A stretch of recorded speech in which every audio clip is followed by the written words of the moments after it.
డబ్బులు ఎగ్గొట్టినవి ఉన్నాయి ఇస్తానని చెప్పి జగన్ తీసేయండి, జగన్ ఇచ్చిన పథకాలు ఆపేశారు వీళ్ళు అప్పుడు చెప్పిన మాట ఏంటి, జగన్ పథకాలు కొనసాగిస్తూ మా పథకాలు అన్నారు, అంతే కదా చెప్పింది.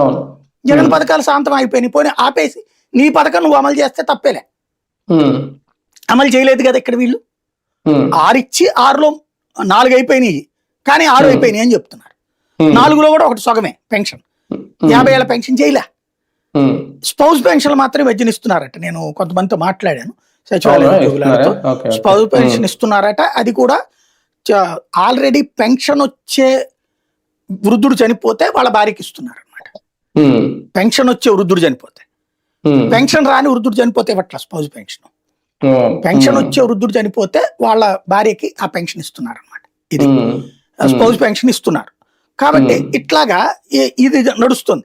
50 ఏళ్ల పెన్షన్ ఒకటి, లేకపోతే మహిళలకు 1500 ఒకటి, నిరుద్యోగ భృతి ఒకటి, ఇవి ఎంతవరకు ఇంపాక్ట్ చూపెడతాయి అన్న దాని మీద రేపటి రాజకీయం ఆధారపడి ఉంటుంది.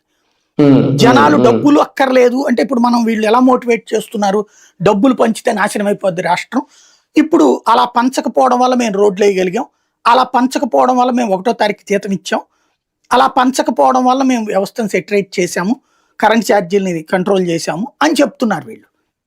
ఇది కన్విన్స్ అయిపోయారు, పొద్దున మనకి డబ్బులు ఎక్కర్లేదులే, జగన్ ఇచ్చినట్టు అనవసరంగా అట్లాగా అప్పనంగా ఇచ్చేస్తే నాశనం అయిపోతాం మనం అందరూ అనుకున్నారు అనుకోండి జనాలు.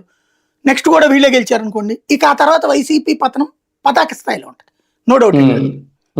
అప్పుడు వైసీపీ ప్లేస్ ని జనసేన 10 ఏళ్ల తర్వాత ఆక్యుపై చేసుకోగలుగుతుంది గ్యారంటీ. ఇప్పుడున్న పరిస్థితుల్లో అయితే